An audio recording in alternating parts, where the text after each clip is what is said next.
കൽപ്പനയേക്കാൾ കൂടുതൽ അനുസരിക്കേണ്ടത് അമ്മയുടെ കൽപ്പനയാണ്. അതാണ് വളരെ പ്രധാനമായ ധർമ്മം. കാരണം അമ്മയാണ് നിന്നെ ശൈശവത്തിൽ പോറ്റി വളർത്തി ബാല്യത്തിലേക്കെത്തിച്ചത്, അച്ഛനല്ല. അമ്മ 9 മാസം ഗർഭത്തിൽ ധരിച്ചിരുന്നില്ലെങ്കിൽ കുട്ടിയുണ്ടാകുമോ?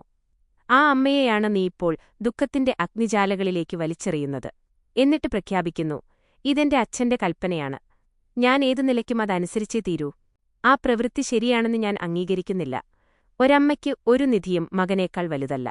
മാത്രമല്ല, എന്നെപ്പോലെയുള്ള അമ്മമാർക്ക് മകനെല്ലാമാണ്. മകൻ എന്നെ ശകയോടെ നോക്കിക്കൊണ്ട് പിതുരാജിത കൂടുതൽ പ്രധാനമാണെന്ന് ഗണിക്കുമ്പോൾ എനിക്ക് സ്വർഗം ലഭിച്ചാൽ കൂടി അതെന്തിന്? അവിടെ ദിവ്യാമൃതം ആസ്വദിച്ചുകൊണ്ട് കഴിയുന്നതെന്തിന്? ഞാൻ നരകത്തിലേക്ക് പോയിക്കൊള്ളാം. എന്റെ പുത്രൻ എന്റെ കൂടെയുണ്ടെങ്കിൽ ഞാനത് സ്വർഗമായി കരുതും. രാമ, എനിക്കിവിടെ എന്തു ചെയ്യാൻ കഴിയും? ഞാൻ എന്റെ ജീവിതത്തിലുടനീളം ഒരു നിമിഷം പോലും സുഖം അനുഭവിച്ചിട്ടില്ല. ജനിച്ചതുമുതൽ അമ്മയും അച്ഛനും കൽപ്പിച്ച പരിമിതികളിൽ ഞാൻ ബന്ദിയായിരുന്നു. അനന്തരം ഏതുതരം ഭർത്താവിനെയാണ് ലഭിക്കുക എന്ന ഉത്കണ്ഠയിലായിരുന്നു. അദ്ദേഹത്തിന്റെ സ്വഭാവവും പെരുമാറ്റവും എങ്ങനെയായിരിക്കും? ഒടുവിൽ ഞാൻ നിന്റെ പിതാവിന് വിവാഹം ചെയ്തു കൊടുക്കപ്പെട്ടു. വർഷങ്ങളോളം സന്താനമില്ലാത്ത വേദന എന്നെ നീറ്റി. അനന്തരം നിന്റെ പിതാവിന്റെ മറ്റു പത്നിമാരുമായുള്ള ചെറുപ്രശ്നങ്ങളിൽ അസ്വസ്ഥത അനുഭവിച്ചു. അന്നുതൊട്ട് ഇന്നുവരെ എനിക്കതിൽ നിന്നൊരാശ്വാസം ലഭിച്ചിട്ടില്ല. കഴിഞ്ഞ ഏതു ജന്മത്തിൽ ചെയ്ത സുകൃതത്തിന്റെ ഫലമായിട്ടാണെന്നറിഞ്ഞില്ല നിന്നെ പുത്രനായി കിട്ടി. ഇപ്പോൾ നിന്നിൽ നിന്നുമുള്ള വിരഹം സംഭവിക്കാൻ പോകുന്നു. എപ്പോഴായിരുന്നു എനിക്ക് സുഖമുണ്ടായിരുന്നത്? എന്റെ ജീവിതം ദുഃഖത്തിന്റെ ഒരു വലിയ അരുവിയായിത്തീർന്നിരിക്കുന്നു. ഞാൻ അതിൽപ്പെട്ട് നീന്താൻ കഴിയാതെ വളരെ ബുദ്ധിമുട്ടുകയാണ്. രക്ഷപ്പെടാനുള്ള പ്രതീക്ഷയൊന്നുമില്ലാതെ ഞാൻ അതിൽ ആണ്ടുപോകുകയാണ്. രക്ഷപ്പെടുവാനായി എനിക്ക് പിടിച്ചു നിൽക്കാൻ പറ്റിയ കൊമ്പാണ് നീ. നീ അത് എനിക്ക് നിഷേധിച്ചാൽ എനിക്കെന്തു സംഭവിക്കും?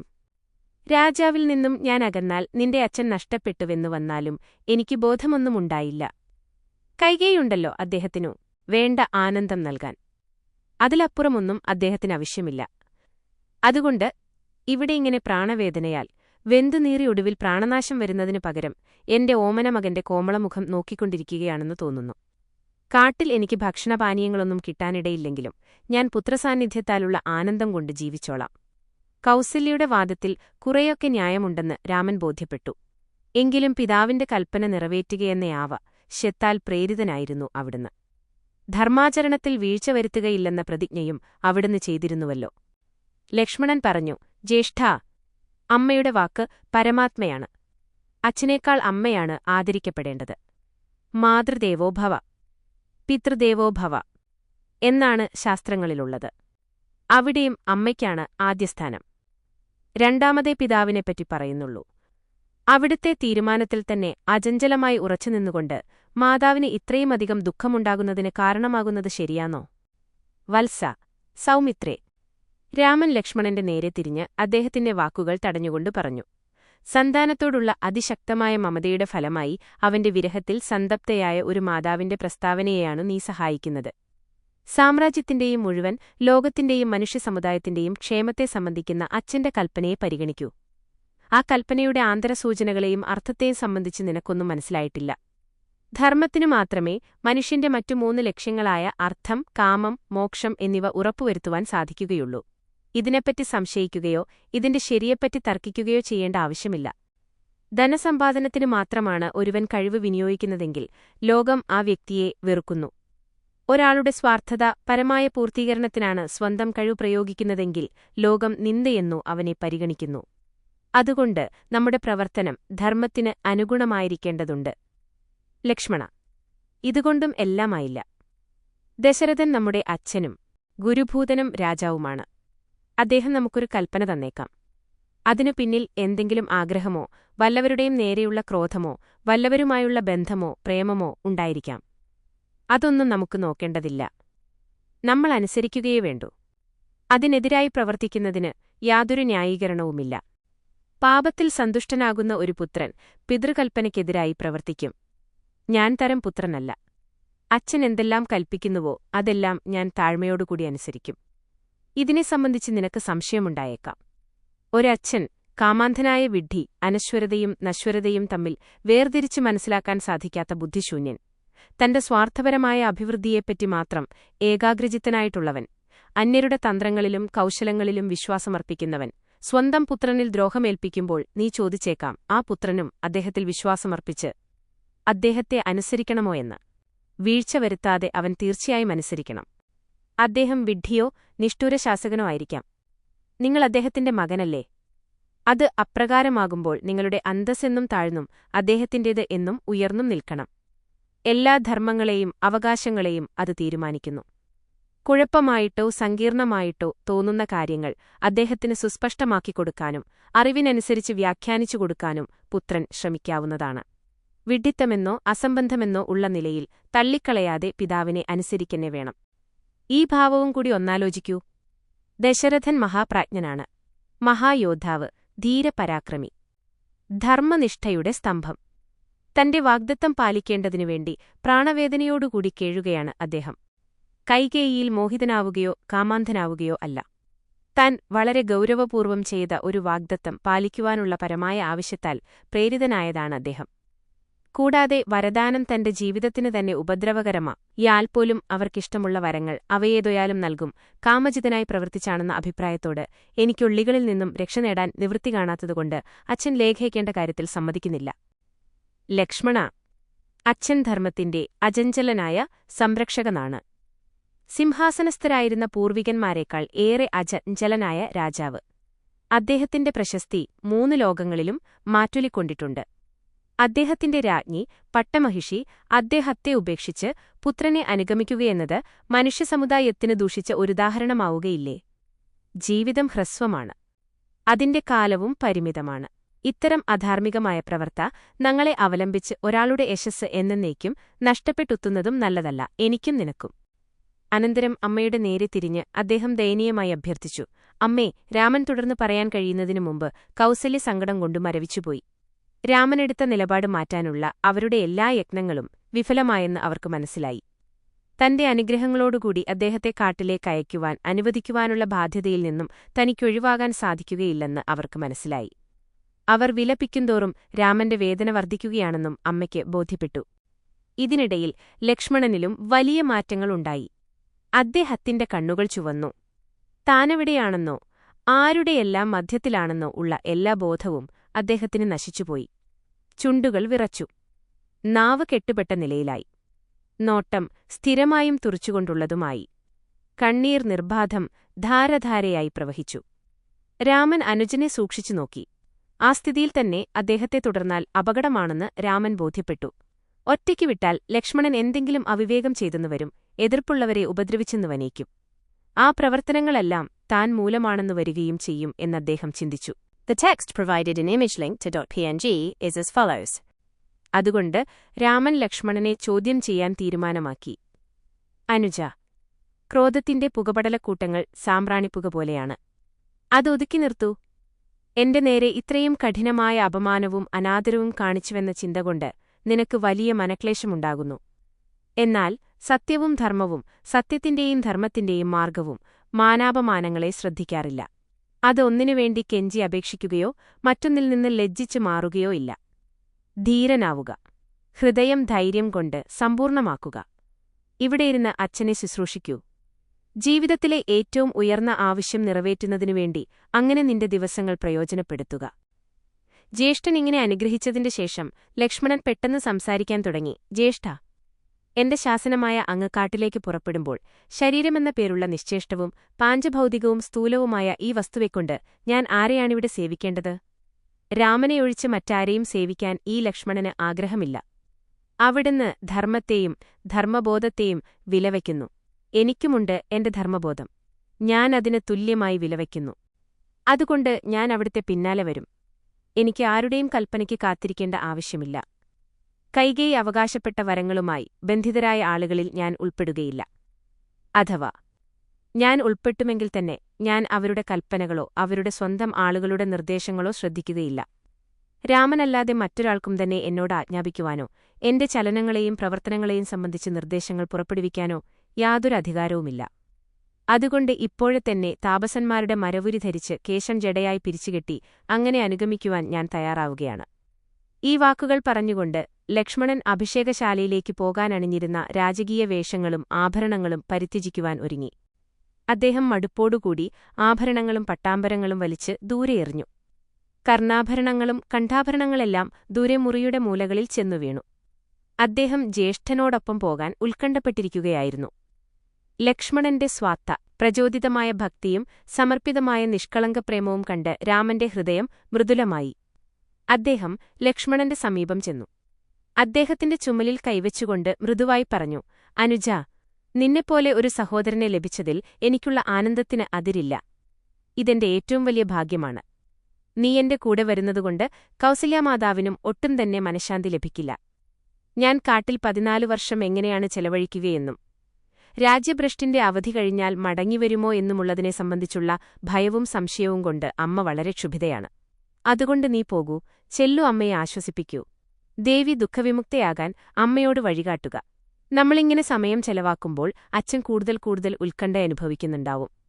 ഞാൻ നാടുവിടുകയില്ലെന്ന സംശയം കൊണ്ട് കൈകേയി മാതാവ് വിഷമിക്കുന്നുമുണ്ടാവും. അതുകൊണ്ട് ഞാനിതാ സീതയുടെ അടുത്തു പോകുകയാണ്. ദേവിയെ വിവരമറിയിച്ച് കൈകേയിയുടെ കൊട്ടാരത്തിലേക്ക് പോകും, പിതാവിന്റെ അനുവാദം വാങ്ങാൻ. അതിനിടയിൽ നീ സുമിത്രമാതാവിനെ ചെന്നുകാണൂ. എന്റെ കൂടെ വരാൻ സമ്മതവും വാങ്ങൂ. പോയി വരൂ. മകനെ. ഈ വാക്കുകളോടെ രാമൻ കൗസല്യയെ വലംവെച്ചു. അവരുടെ പാദങ്ങളിൽ സാദരം ദീർഘദണ്ഡ നമസ്കാരം ചെയ്തു. അതുകണ്ടപ്പോൾ പരിചാരകന്മാരും ദാസികകളും അന്തഃപുരത്തിലെ മറ്റുള്ളവരും തങ്ങളുടെ മേൽ പ്രളയം വന്നുവെന്നപോലെ കൂട്ടനിലവിളി നടത്തി. രാമൻ എഴുന്നേറ്റുനിന്ന് അമ്മയുടെ അനുഗ്രഹത്തിനായി കാത്തുനിന്നപ്പോൾ കൗസല്യ അധീരയാകാതെ രാമനെ പിടിച്ച് അടുപ്പിച്ചു നിർത്തി. അവർ മകനെ ആലിംഗനം ചെയ്ത് കേശം തലോടി അദ്ദേഹത്തിന്റെ ചുമലിൽ കൈവച്ചുകൊണ്ട് പറഞ്ഞു, മകനേ രാമ, നീ ധർമ്മത്തിന്റെ ഏറ്റവും ശക്തനായ അനുയായി ആണ്. നീ അചഞ്ചലനായ വീരനുമാണ്. നിനക്ക് വനജീവിതം യാതൊരു കാരണത്താലും ഏർപ്പെടേണ്ടതായിട്ടില്ല. നീ കാട്ടിൽ രാജ്യഭ്രഷ്ടനെ നിലയിൽ ജീവിക്കാൻ തീരുമാനിച്ചതാണ്. ആ തീരുമാനത്തിൽ നിന്ന് പിന്നെ പിന്തിരിപ്പിക്കുവാൻ എനിക്കസാധ്യവുമാണ്. നിനക്ക് നന്മ ഭവിക്കട്ടെ. പിതൃശാസനം സാധിപ്പിക്കാനുള്ള നിന്റെ ആദർശം, നിന്റെ അഭിനവവേഷം നിറവേറ്റുക. പിതാവിന്റെ ആജ്ഞയ്ക്ക് അനുസൃതമായി പ്രവർത്തിച്ച് പിതാവി നോടുള്ള കടം തീർക്കൂ. ഞാനൊരൊറ്റ കാര്യമേ ആഗ്രഹിക്കുന്നുള്ളൂ. നീ അയോധ്യയിലേക്കു മടങ്ങിവരിക. ഞാൻ ആ ദിവസമെങ്കിലും സന്തോഷമായിരിക്കട്ടെ. രാമ, വിധിയുടെ കൽപ്പന ദുർഗ്രഹമാണ്. തീർച്ച. ഏറ്റവും ശക്തരായിട്ടുള്ളവർക്കുപോലും അതിലെ ഉള്ളടക്കം മ റ ചന്ദ്രകല റ സ്വരചിഹ്നം ഓ ന ചന്ദ്രകല ന ആക്കാൻ സാധ്യമല്ല. നീ എന്തിനുവേണ്ടിയാണോ ഞങ്ങളെയെല്ലാം ഇപ്പോൾ വിട്ടുപോകുന്നത്, ആ ധർമ്മം രാജ്യഭ്രഷ്ടനായി ജീവിക്കുന്ന കാലത്തും നിന്നെ തീർച്ചയായും രക്ഷിക്കുകയും നയിക്കുകയും ചെയ്യും. രാമ, ഈ നിമിഷത്തിൽ തന്നെ ആ 14 വത്സരം ഉരുണ്ടുകഴിഞ്ഞു പോവുകയും നീ വിട്ടുപോകുന്നതിനു പകരം മടങ്ങിവരുന്നത് കാണുകയും ചെയ്തിരുന്നെങ്കിൽ എത്ര നന്നായിരുന്നു. ഹാ, കഷ്ടം. എന്റെ ഭ്രാന്തിനു മാപ്പുതരൂ. മകനെ, ഞാൻ എങ്ങനെയാണ് എന്റെ അനുഗ്രഹങ്ങൾ നിനക്ക് തരേണ്ടത്? 14 വർഷങ്ങൾ, 14 ദിവസങ്ങളെന്നപോലെ, അല്ലല്ല 14 നിമിഷങ്ങളെന്നപോലെ എന്നു പറയണോ? സുരക്ഷിതനായി മടങ്ങിവരൂ. വേഗം വരൂ. എന്നിട്ടു ചക്രവർത്തിയായി അഭിഷിക്തനാകൂ. ഹേ രഘുവംശരത്നമേ, എന്റെ പ്രിയപ്പെട്ട മകനെ, രാജ്യഭ്രഷ്ട ജീവിതകാലത്തു ധർമ്മദേവത തീർച്ചയായും നിന്നെ രക്ഷിക്കും. കാരണം അവളെ പ്രസാദിപ്പിക്കാനാണല്ലോ നീ കാട്ടിലേക്കു പോകുന്നത്. രക്ഷിതാക്കളിൽ വെച്ചു ഏറ്റവും ശക്തിയും ഏറ്റവും ദൃഢനിശ്ചയവും അവൾക്കാണ്. ഈ 14 വത്സരങ്ങളും ഞാനിവിടെ ഈശ്വരന്മാരെ പ്രസാദിപ്പിക്കുകയും നിനക്കൊരാപത്തും വരാതെ രക്ഷിക്കണമെന്നു അവരോടു പ്രാർത്ഥിക്കുകയും ചെയ്യും. നിന്റെ അമ്മയ്ക്കും അച്ഛനും ഗുരുനാഥനും നീ ചെയ്തിട്ടുള്ള സേവനങ്ങൾ ദീർഘായുസ്സും ആരോഗ്യവും സുഖവും നിനക്കു പ്രദാനം ചെയ്യും. സത്യത്തോടുള്ള ഭക്തി അഭേദ്യമായ ധൈര്യം നൽകും. പർവ്വതങ്ങളും നദികളും ചെടികളും എറുമ്പുപുറ്റുകളും കാട്ടിലെ മൃഗങ്ങളും പക്ഷികളും ഇവയെല്ലാം ദയാപൂർവമായ സ്നേഹവായ്പോടെ സമീപിക്കുകയും നിന്റെ ആവശ്യങ്ങൾ നിവർത്തിക്കുകയും നിന്നിൽ ആനന്ദം നിറയ്ക്കുകയും ചെയ്യും. സൂര്യൻ, ചന്ദ്രൻ, ആകാശത്തിലെ ഇതര വസ്തുക്കളെല്ലാം നിന്നെ ദോഷങ്ങളിൽ നിന്നും തടഞ്ഞു രക്ഷിക്കും. ക്രൂരതയുടെ ഹീനകർമ്മങ്ങളിൽ വ്യഗ്രതയോടുകൂടി യത്നിക്കുന്ന കാട്ടിലെ രാക്ഷസന്മാരും പോലും നിന്നിലേക്കു ആകൃഷ്ടരാവും. കാരണം നിന്റെ ഹൃദയം ശീതളവും സുഖദായകവുമായ പ്രേമത്താൽ പരിപൂർണമാണ്. അവർ നിന്നെ യജമാനനായി സ്വീകരിച്ചു നിന്റെ പാദങ്ങളിൽ കീഴടങ്ങും. രാമനിങ്ങനെ അനുഗ്രഹിച്ചുകൊണ്ട് കൗസല്യ തന്നെ വലിയ ദുഃഖത്തെ പ്രയാസപ്പെട്ടു വിഴുങ്ങി. ശാന്തവും ധീരവുമായ മുഖഭാവം കൈക്കൊണ്ടു. അവർ രാമന്റെ മൂർധാവിൽ മണത്ത് പ്രേമപൂർവമായൊരാശ്ലേഷത്തെ തന്റെ ശരീരത്തോട് അടുപ്പിച്ചു നിർത്തി. രാമ, സുരക്ഷിതനായി മടങ്ങിവരൂ. ആനന്ദത്തോടെ പോകൂ എന്ന യാത്രാവചനം ഉച്ചരിച്ചപ്പോൾ അവരുടെ ചുണ്ടുകൾ വിറച്ചു. മാതാവ് തന്നിലർപ്പിക്കുന്ന വാത്സല്യത്തിന്റെ ആഴം രാമൻ മനസ്സിലാക്കി. ആദരപൂർവമായ കൃതജ്ഞതയോടുകൂടി അദ്ദേഹം പലവട്ടം മാതൃപാദങ്ങൾ സ്പർശിച്ചു. എന്നിട്ടു പറഞ്ഞു, അമ്മേ, ദുഃഖിക്കരുത്. ഉറക്കമോ ഭക്ഷണമോ ചുരുക്കരുത്. ആരോഗ്യം അപകടപ്പെടുത്തരുത്. ആനന്ദപൂർണമായ ഹൃദയത്തോടുകൂടി എന്നെ എപ്പോഴും ഓർമ്മിക്കുക. അമ്മയുടെ ചിന്തകൾ എന്റെ സുരക്ഷിതത്വത്തിലും ക്ഷേമത്തിലും പ്രതിഫലിക്കും. അങ്ങിവിടെ നിന്ന് ദുഃഖിക്കുമ്പോൾ എനിക്കെവിടെ സുഖമുണ്ടാകുമോ? എനിക്കെവിടെ സുഖമുണ്ടാകണമെന്നു അമ്മ ആഗ്രഹിക്കുമ്പോൾ ഇവിടെ അമ്മ സുഖമായിരിക്കേണ്ടതുണ്ട്. പൂർണ്ണഹൃദയത്തോടുകൂടി ഇവിടെ നിന്നു എന്നെ അനുഗ്രഹിച്ചുകൊണ്ടിരിക്കണം. ഇപ്രകാരം അഭ്യർത്ഥിച്ചുകൊണ്ട് അവരെ ആ നിലയിൽ വിട്ടുപോകാനിഷ്ടമില്ലെങ്കിലും അദ്ദേഹം ധർമാചരണത്തിൽ വ്യഗ്രതയോടുകൂടി പുറത്തുകടന്നു. രാമൻ രാജപാതയിൽ കടന്ന് അവിടെ നിറഞ്ഞിരുന്ന ആൾക്കൂട്ടത്തിൽ കൂടി നഗ്നപാതനായി നടക്കാൻ തുടങ്ങി. സത്യത്തിന്റെയും നന്മയുടെയും വെട്ടിത്തിളങ്ങുന്ന പ്രതീകത്തെ കണ്ട് ജനങ്ങൾ അത്ഭുതസ്തബ്ധരായി. രാമൻ വനത്തിലേക്ക് പോകുകയാണെന്ന് നഗരവീഥികളിൽ പരന്ന വാർത്ത പൗരന്മാർ കേട്ടിരുന്നു. അത് സത്യമാണെന്ന് വിശ്വസിക്കാൻ അവർക്ക് കഴിഞ്ഞില്ല. അത് അസത്യമാകണമെന്നവർ പ്രാർത്ഥിച്ചു. എന്നാൽ അവിടുന്ന് നഗ്നപാതനായി നടന്നുപോകുന്നത് കണ്ടപ്പോൾ അവരുടെ ഹൃദയം ചുരുണ്ടുപോയി. അഭിഷേകത്തിന്റെ വാർത്ത കേട്ടപ്പോൾ അവർക്കുണ്ടായിരുന്ന ഹർഷോന്മാദം ക്ഷോഭത്തിന്റെ ആഘാതത്തിലേക്ക് കുത്തനെ നിപതിച്ചു. ആനന്ദം കൊണ്ട് വികസിച്ചിരുന്ന മുഖങ്ങൾ പെട്ടെന്ന് വാടിത്തളർന്ന് തുങ്ങിവിളർത്തു നിന്നുപോയി.